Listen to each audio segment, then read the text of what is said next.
Good morning, y'all. I just finished at the gym, so don't mind my hair. I had to like pop it up in the middle of a workout, but I got to the gym late again.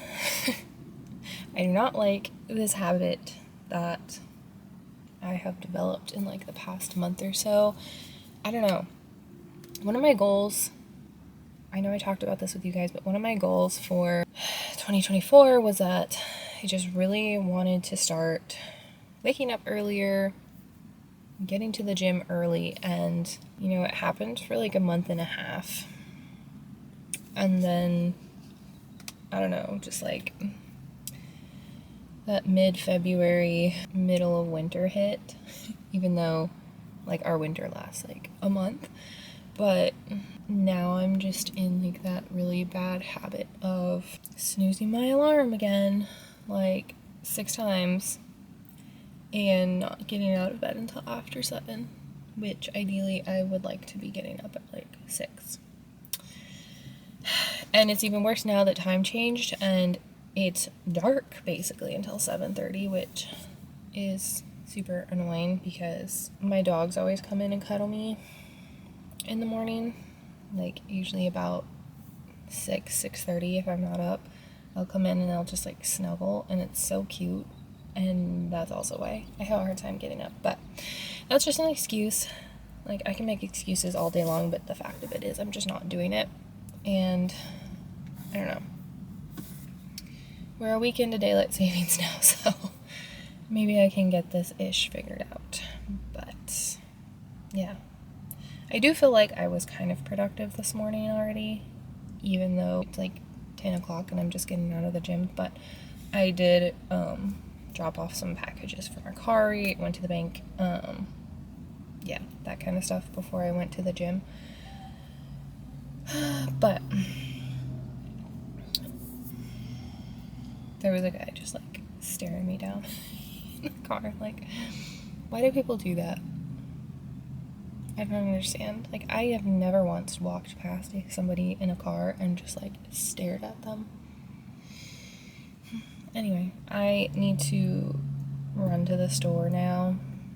I need to get groceries, and then I also need to get jars and salt because I'm gonna make sauerkraut today. I'm gonna try to make sauerkraut today. I used to make sauerkraut with my mom and my grandma all the time, and it was always absolutely delicious. The 2 times that I have tried to make it, it didn't turn out quite the same. I don't know. We'll see if I can do my German heritage justice, and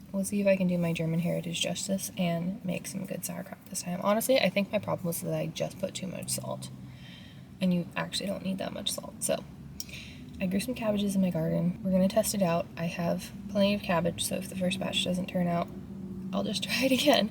But I also have beets that desperately need to be canned.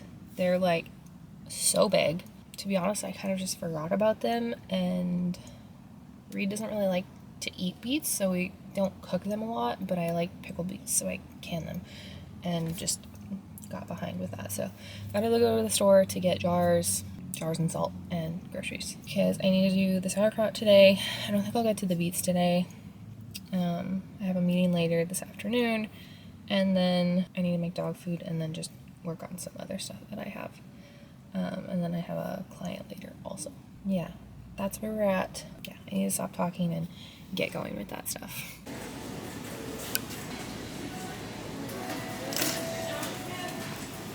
Okay, so I'm about to start making sauerkraut, and I said earlier, I grew up making sauerkraut. The last 2 times I have tried just on my own, it didn't turn out great, but again, I think I used too much salt. But sauerkraut is technically very easy.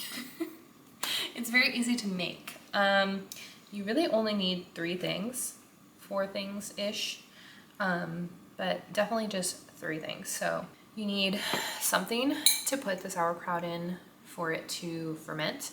A lot of people use, they're called crocks. They're like essentially a big stone crock. That's what my mom and my grandma use. I don't have one of those. So I'm just using this big gallon jar and I'm just gonna fill that full. And then you need salt. So I just have my salt in here. Obviously you need cabbage. So I have 2 of these from my garden. So I'm just gonna chop both of these up pretty finely. I like thin cabbage.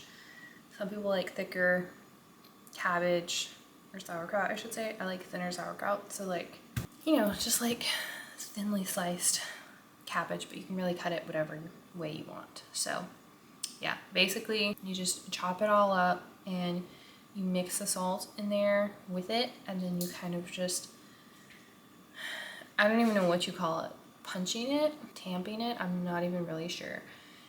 My grandma always had like a wooden, basically just like a round cylindrical wooden tool, I guess. It's not even a tool, but it's like a kitchen thing. It's a thing she had in her kitchen, but it was for making sauerkraut. So you just like punch the sauerkraut, and that is to release the natural juices in the cabbage, and then it mixes with the salt, and that's what helps it ferment. I don't have one of those again, so I'm just gonna use, you know, just like one of my wooden spoons probably, just to punch it down. But yeah, well, I'll just start doing it and I'll show you what I do.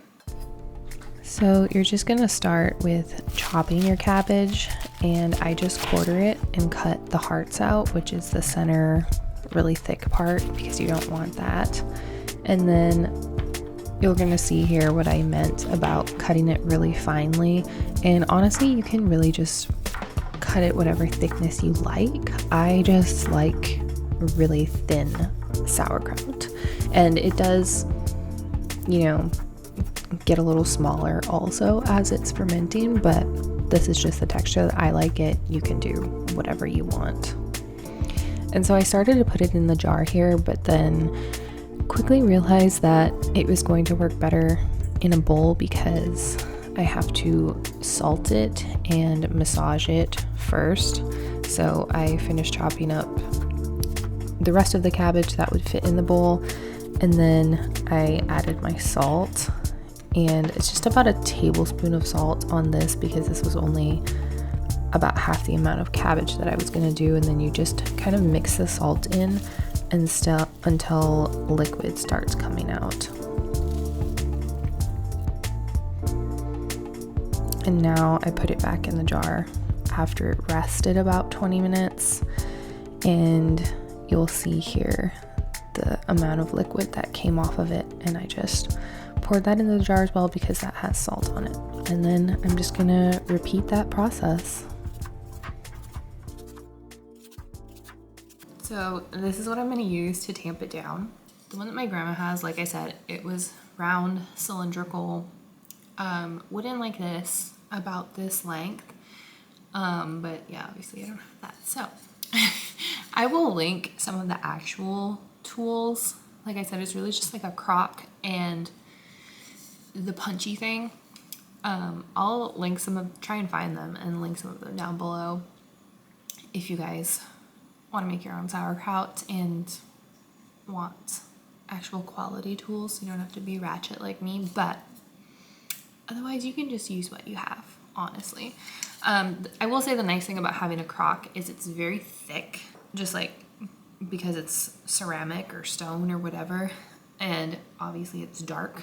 Like I'm gonna wrap this in a towel and put it somewhere dark, but yeah, that is the one benefit to the stone. Like it just keeps it kind of temperature controlled, and I do think it ferments a little better when you have an actual crock for it to go in. But yeah, I'm gonna get to punching. I'm gonna punch this down and just release some more of the natural juices, and then I'll add the rest and punch that down as well. By the way, when I made it as a kid, this was always my job. I didn't have to do the chopping part until I was probably like 8 or 9, but I had to stand on a stool and just go to town punching the sauerkraut and also eating a bunch of salty cabbage while I was at it. But I thought it was super fun. You know, as a child, you just get to pound on vegetables.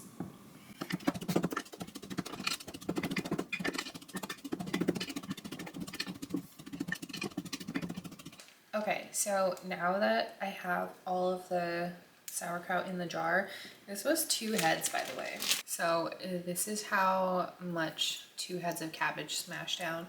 To be fair, the one was kind of small, but yeah, it mashes down pretty well. So I just have a Ziploc bag filled with water here, and you just put that in the jar. I actually may have filled it a little too full. Yeah, I think I filled it a little too full. Okay, let's try this again. So you just put that in there, and what this does is it's a weight, basically. I don't know, it still might be too full.